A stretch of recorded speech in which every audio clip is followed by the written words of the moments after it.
To je Radio 1 podcast. Včasih kdo že zelo zgodaj začuti, da svet doživlja malce drugače, da je v glavi več dražljajev, več nemira, več hitrosti, pa tudi več radovednosti in več energije. In če se ob tem najdejo pravi ljudje, ki te ne odpišejo, ampak te skušajo razumeti, se lahko iz ene precej zahtevne zgodbe rodi nekaj zelo, zelo, zelo lepega. Nocoj je z menoj človek, ki to pozna od znotraj in ki danes svojo izkušnjo spreminja v pomoč drugim. Za začetek, povej, kdo si in kaj počneš. Radio 1. Pozdravljam poslušalce Radio 1. Zdravo. Moje ime je Povej, kdo si. S Klepačem in Gustinčičem. Ja, lepo zdrav. Hvala za tako lep napovednik. Moje ime je Matic Novak in ukvarjam se z delom na področju ADHD-ja. Ok. Gremo čisto na začetek. Ko slišim ADHD, si marsikdo predstavlja vse skupaj, vse po svoje. Kaj v resnici najprej ta kratica sploh pomeni? Kaj sploh to je? Da greva čisto od začetka. Ja, to v bistvu je kratica za nevrorazvojno motnjo in sicer motnjo pozornosti s hiperaktivnostjo, kar pomeni Attention Deficit Hyperactivity Disorder. Ok. To si ti že imel? To sem dobil. In imaš. In imam. In krotiš. In krotim in uživam in vse obenem. Ja, veš, kaj me zanima? Kdaj si ti kot otrok začutil, da nekaj ne štima? Oziroma, da imaš preveč energije? Dobro vprašanje. Ja, kot otrok mislim, da se mi je začel nekako svitati, da štrlim ven od povprečja svojih vrstnikov po svoji energiji in pa včasih impulzivnosti, pa divjih idejah.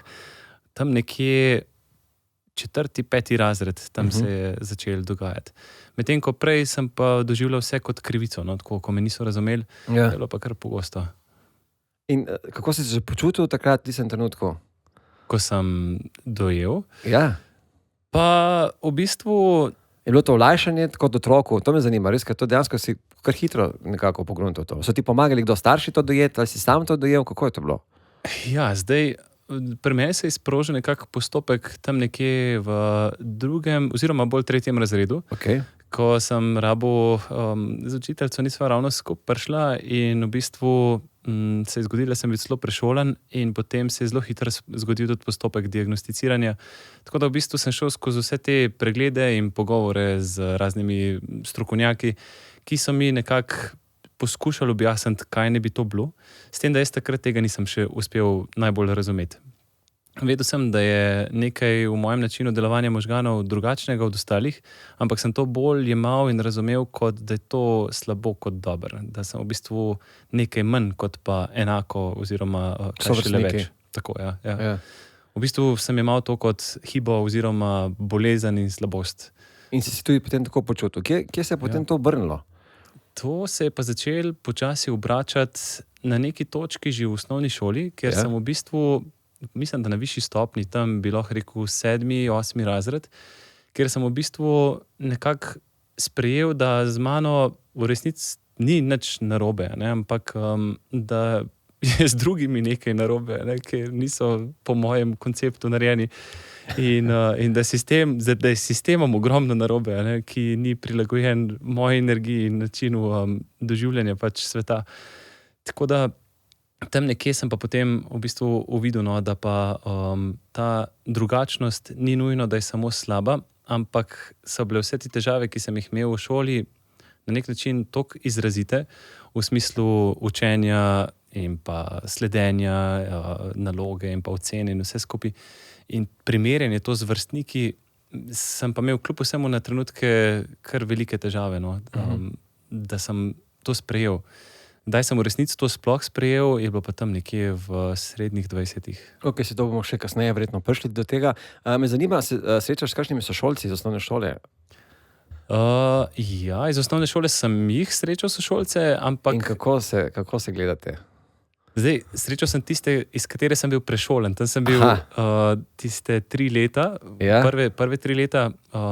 Sem srečal tudi kasneje, no, mislim, da 2, ampak v ostalih pa ne. Pa v bistvu sploh ne dajemo nič kaj poudarka na to. Ne daš na to poudarka. Ja, zdaj, res, da se mene to zdaj poklicno veže, to ta ADHD, ampak v bistvu nočem se neprestano samo tega pogovarjati, no, z njimi. Okay. Kaj je bilo še to? Kaj je bilo v otroštvu tebi najtežje, česa drugi okrog tebe niso najbolje razumeli? Kaj je bila tista stvar? Najtežje mi je bilo v bistvu to, da recimo, ko sem šel ven iz razreda, da se je to enačilo s tem, da jaz zdaj potrebujem neko specialno obravnavo na račun tega, ker je z mano nekaj narobe. Ne? Da te v bistvu izločajo od skupine stran in enačijo z nečem, kar je, pa lahko bi rekel, tudi bolano. Ne? To mi je bilo tako zelo, zelo hudo. To nesprejemanje in pa predvsem nerazumevanje. No? Ta krivica ob tem, to mi je bilo zelo težko za preživeti.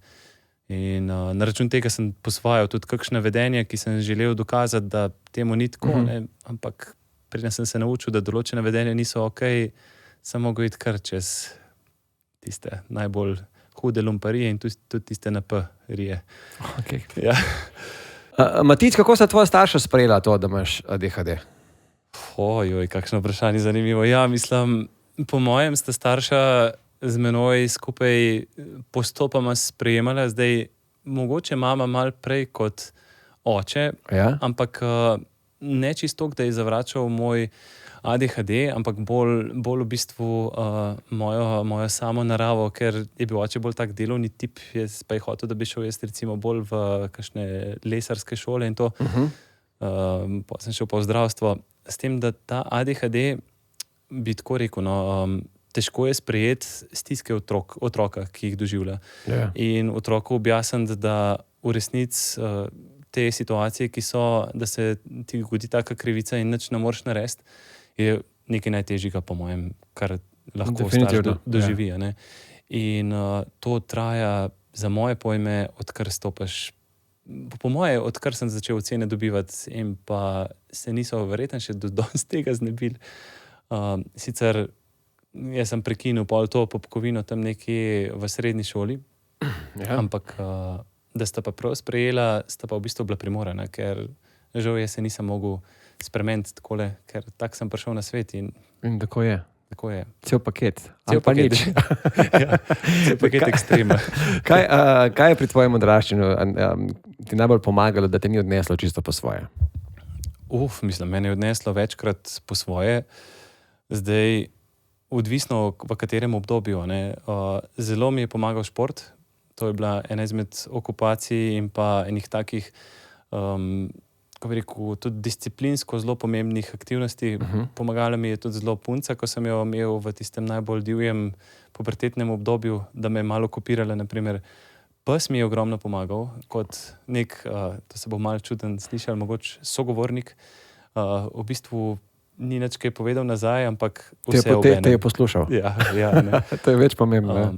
Potem pa seveda tudi starša, kakor sem jima dovolil. Vmes jima seveda nisem, ker sem se odmaknil in želel, ko ne rečem, bolj jih prehraniti za vse te stiske, ki sem jih jaz doživljal in sta ona dva doživljala posledično te še na svoj način še ti kako je. Ja, in sem se v bistvu, da bi njiju zaščitil, rajš odmaknil, s tem, da naredil še večjo štalo. Tako da mi je pomagal na tisti točki, to bo zdaj verjetno sploh malo bizarno za koga slišati, ampak drevo. Tako da sem imel psa in drevo, katerima sem pač hodil in pač govoril in dajal ven. Potem pa tako, kasneje, ko sem odraščal. Ampak ko si imel drevo in tvojega psa, takrat si že vedel, da se nekaj s tabo drugačnega dogaja, ali si še iskal? Ja, to je bilo naprimer tam nekje že v osnovni šoli, tam 8. razred. Ja. Tam sem to že kar posvojil te strategije, no? Oziroma najdu te... Kaj pa učitelji v osnovni šoli pa srednji šoli? Je zelo odvisno. Z učitelji je bilo tako, tisti, ki so bili malo bolj fleksibilni pa širšega pogleda in malo bolj razumevajoči in sprejemajoči. In s tistem, ki sem res uspel zgraditi nek odnos, pa to ne na nivoju učitelj-učenec, ampak človek. S tistimi sem se vedno zelo dobro razumel in zelo dobro sem se razumel s tistimi, ki so imeli tisto zdravo, pravo avtoriteto, ki so živeli to, kar so govorili in ki so imeli jasne meje, disciplino, red. Po drugi strani pa zelo močno empatijo do mene, sočutje in pa tudi so mi nudili, videli so me v trenutku, ko sem rabil neko pomoč. In takim sem se enostavno nalepil. Ja. Žal je bilo pa teh manj, kot bi si jih mogoče želel. No. Kako je danes z učitelji? Jih je več? ker konec koncev ti zdaj opravljaš to delo in tudi izobražuješ učitelje. Izobražuješ tiste, ki hočejo, ali prihajajo k tebi, ker pač morajo? Ja, v bistvu oboje. Na nek način se šola odloči na podlagi pritiska staršev, sama po sebi, pritiska učiteljev, kakorkoli. Ker po mojem je pomembno, zelo pomembno ta del življenja, ko so otroci predvsem v osnovni šoli, pa tudi potem v srednji šoli, kako jih učitelji sprejmejo in na kakšen način z njimi ravnajo. Ja. Mislim, to je v bistvu ključno obdobje, ali boš ti zdaj takrat sprejel to, da je s tabo nekaj res narobe, to posvojil miselno in zgradil svojo identiteto okrog tega, ali pa boš sprejel to, da je tvoj način pogleda na svet pač drugačen in način delovanja in najdu načine, kaj tebi odgovarja. In jaz bi si želel, da je seveda večina učiteljev takšnih, ampak danes je pa tako kot si rekel, taki si želi. In si mora res želeti, da takega otroka vidi drugače kot problem. In to so, in vedno več jih je, in se trudimo, da jih vedno več tudi sproduciramo. Ampak je marsikomu še težko stopati ven iz teh okvirjev, da te otroke enačijo z razvajenimi, nevzgojenimi, lenimi. To je še tista stara šola, ne? Ja, ki se tako... Ki je kar močno zasidrana, mislim, v našem sistemu. Jaz mislim, da je že ponekod kar mal prekužena, že v tem sistemu, ampak ni prav, da to tako močno držijo in ne grejo v koraku z novimi generacijami. Ki pa nekako popolnoma vsi nekako opozarjajo in tulijo v en rok, da nas je vedno več takšnih, ki imamo to vrstne težave v to vrstnem šolskem sistemu. Pa greva zdaj konkretno, kaj odrasli najpogosteje zgrešijo, ko gledajo otroka z ADHD-jem? Kaj odrasli najpogosteje kot strokovnjaki? Ne, ljudje, čisto navadni ljudje. Jaz mislim, da tako sem že... Ker mislim, že v štartu že starši, če ne vejo, najprej ne reagirajo prav. Ja, zdaj, odvisno od spet katerega obdobja razvoja, ampak recimo je ena značilnost, da so ti otroci, da smo malo bolj čustveni, malo bolj impulzivni, s tem, da so tudi nekateri, ki nimajo toliko te impulzivnosti in je to zelo težko reči, da bi bil en prav tipičen vzorec, katerega bi zgrešili. Mislim, da je tisto obdobje, ko so otroci doma, da v bistvu dosti jih sploh ne razume, da je z njihovim otrokom, oziroma ne vidi, da je z njihovim otrokom karkoli, da je karkoli drugače, da je karkoli narobe z njim. Potem šele, ko se otrok priključi neki skupini, recimo, ko gre v vrtec, in tam so neka pravila, neka struktura in se otrok težje prilagaja tej skupini in potem tam mogoče bolj izpostavljajo. Včasih je pa tudi ta otrok malo bolj, ko bi rekel, raztresen, razpršene pozornosti, ne sledi, pozablja in to na nek način, če ni zelo močno izražen, sploh ne pade na radar. Gre mimo lahko, ne? Gre lahko mimo, ja. Še posebej pri tistih, ki so bolj ta nepozoren tip, ki nimajo te impulzivnosti pa hiperaktivnosti, tistega včasih še skozi osnovno šolo niti srednjo ne opazijo. A je lahko nekdo, ki je introverten? Seveda. Imaš vse tipe, ekstroverte, introverte, ambiverte, s tem, da ni zdaj nekega pravila, kakšen si, ampak je pa tako, da tisti, ki smo malo bolj hyper, ki imamo to komponento, smo zelo težko introverti, ker te nekaj žene, da ali govoriš, ali odpiraš, sploh ko si nervozen in to gre kar ven. Ja. In če bi pa posplošil, so pa recimo te ADD bolj introverti, naprimer, pa niso toliko, se ne izražajo toliko, so pa bolj v mislih, v glavah, taki malo bolj zasanjeni, odsotni. Dostikrat tudi v nekem strahu oziroma anksioznosti, ki je dostikrat to na račun kakšnih vse pogostejših neuspehov, ki jih doživljajo, ali pa zavrnitev, ko se nekaj izrazijo ali pa delijo nekaj. Kaj pa obstaja razlika med dečki in deklicami, med fanti in puncami? Načeloma... Ali se enako kaže pri obeh spolih, na enak način? Zdaj, če imaš ta kombiniran tip, si lahko moški ali ženska in se kaže seveda zelo podobno. pri fantih je tako, da so dostikrat v kakšnih takih, dostikrat so poškodbe pogoste. Ja. Pri punčkah je pa tako, da recimo na šoli se zgodi, da gre mimo tebe, naredi kolo, žum, vsa vzhičena miga, se prestopa, preseda. Medtem ko je pa res, da je bistveno več dečkov diagnosticiranih v zgodnjem življenjskem obdobju kot deklic. S tem, da študije kažejo, da se v bistvu v zgodnji odrasli dobi ta nivo ujame na 50-50. Aha. Tako da, ker se v bistvu ugotovi in odkrije tudi te, ki so ADD oziroma nepozoren tip. Nepozoren tip človeka. Tako. Zdaj pa, če greva čisto konkretno. Ti s temi otroki delaš. Res je. Imaš kampe, imaš tabore Ja. in imaš omejeno število v teh taborih ali jih lahko sprejmeš neomejeno.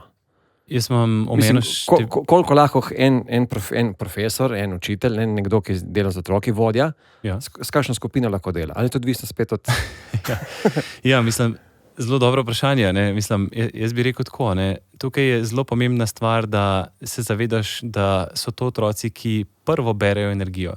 In močnejšo energijo, ki imaš ti v sebi not, in bolj, ko znaš s to energijo v resnici delati, ki je predpogoj, seveda, odnos.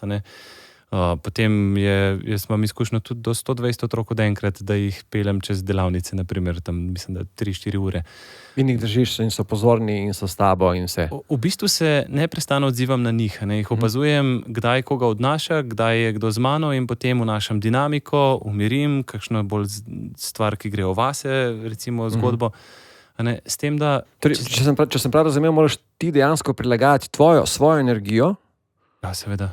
za energijo skupine oziroma potem tistih posameznikov, ki štrlijo še znotraj te skupine. V bistvu je to eno izmed najbolj napornega pri delu z ADHD-jem, da moraš biti konstantno not. Ni praktično pauze, ker ta otrok se takoj, ko je pauza, najde neko svojo pot in najde neko luknjo. Zdaj, to sem povedal res tisti ekstrem. Ekstremno govorimo. Ampak ponavadi je tako, skupina 12 do 15 oziroma na taborih grem maksimalno do 25.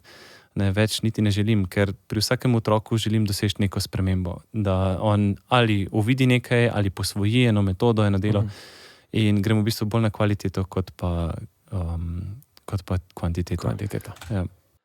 Modri junaki. Ti si modri junak. Res je. Čakaj, sem te pozabil klopiti.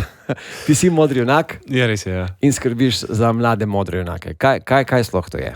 Kaj so modri junaki? Ja. Jaz verjamem, da je modri junak lahko popolnoma vsak. In sicer ta, ki na podlagi nekih zelo bogatih življenjskih izkušenj, ki jih dobi v zelo kratkem življenjskem obdobju, te lahko obrnejo ta način, da se od njih nekaj nauči. In v bistvu prej, ko se začneš to učiti iz prijetnih in neprijetnih izkušenj, prej v bistvu lahko svoje življenje usmeriš v to, da se tvoji potenciali vedno bolj izražajo. In ko govorim pa o potencialih, je pa tukaj lahko vsak junak svoje lastne zgodbe. To itak da ja. Zdaj pa me zanima, kako lahko ti pomagaš recimo staršem, da vidijo v svojem otroku prihodnost. Ker dosti staršev nekako obupa na neki točki, sploh če imajo zelo... bomo rekli, hiperaktivne otroke, ki jih ne morejo sami shendlati. Kot si rekel ti, ADHD otroci berejo energijo. In če ti ne izenačiš energije z njegovo energijo, potem si ti v podrejenem položaju na nek način. Ja. In te zna zmanipulirati oziroma te zna pojesti. Ja, tudi, ja. V bistvu nadvladate. Ja. Zdaj, v bistvu, kar se dogaja, je to, da jaz mislim, da v starši v osnovi vejo, česa so vse sposobni ti njihovi otroci. Ampak tukaj je bolj skrb, ali bojo v tem sistemu, ki je postavljen, uspeli doseči ustrezne pogoje, nivoje izobrazbe, zato da bojo lahko živeli neko njihovo željo oziroma njihovo vizijo ali sanje. Torej, izobrazba staršev, govorimo. Ne, od otrok. Od otrok, seveda. Problem tukaj je to, da je naša pozornost tako zelo zanimiva. In sicer ni res, da jo ni, da jo je primanjkovanje. V bistvu je še celo na trenutke preveč.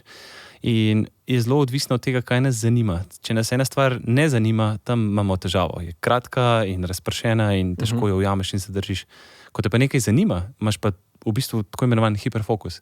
In jaz staršem vedno rečem, da če ga uspete nekako zaščititi in obraniti čez tisto najtežje obdobje, ki je ponovadi tam od 8. do čez pubertete do 25. Leta? Brez strahu, ampak ja, mislim, dejstvo, ne, Ja. a ne, potem bo popolnoma vsak najdel tisto, za kar je prišel na ta svet.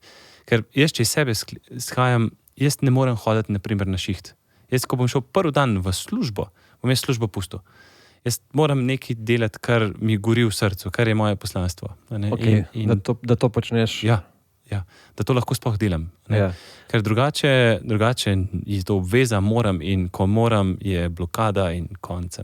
In mi zmanjka veselja, kreativnosti, nič več ne morem prispevati, kaj več in pol je. Torej, teoretično, če pa razumem, nekdo, ki ima ADHD in ga recimo ne zanima nič razen, bom rekel, glasbe.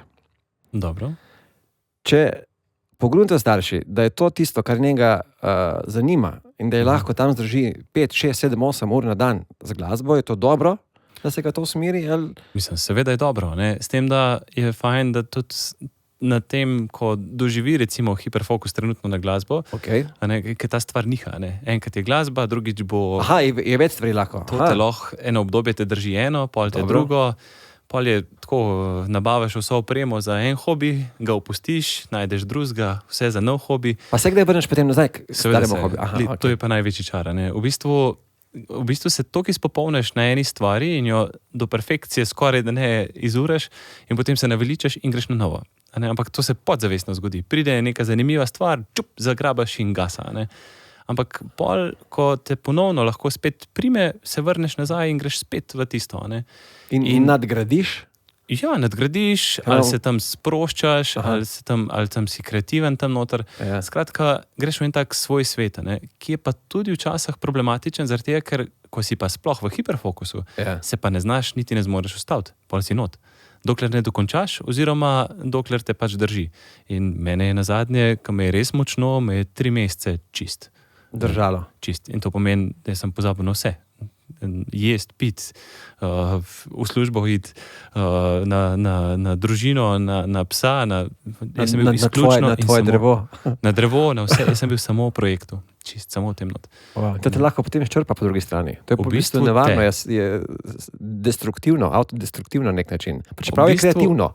Ja, v bistvu je tako, ne, da kar je sledil pol, jaz sem to dobil v vizijo za delavnico neko, Ja. sem jo izvedel in ko sem jo izvedel, ko sem skupino otrok pelal čez, burnout. Puf, a ne. In to je pa tudi zelo pogosto vzorc, sploh začne se itak že pri otrokih, a ne, Ja. in pa gre naprej v odraslo dobo. Ne. In ven iz tega rabaš imeti 1, 2, upam, da ne več izkušenj izgorelosti. Da Ok. ne greš tega cikla, hype, bum, hype, Da znaš bum. to nekako handlati in držati Tako. na nekem normalni sinusoidi. Tako, da vidiš v bistvu, kaj so tisti znaki, oziroma po čem začneš posegati, da gre tvoje telo počasi, da ti kaže, da lej, kureš se. Ne? In ponovadi so to, vsaj pri meni in pa pri ljudeh, ki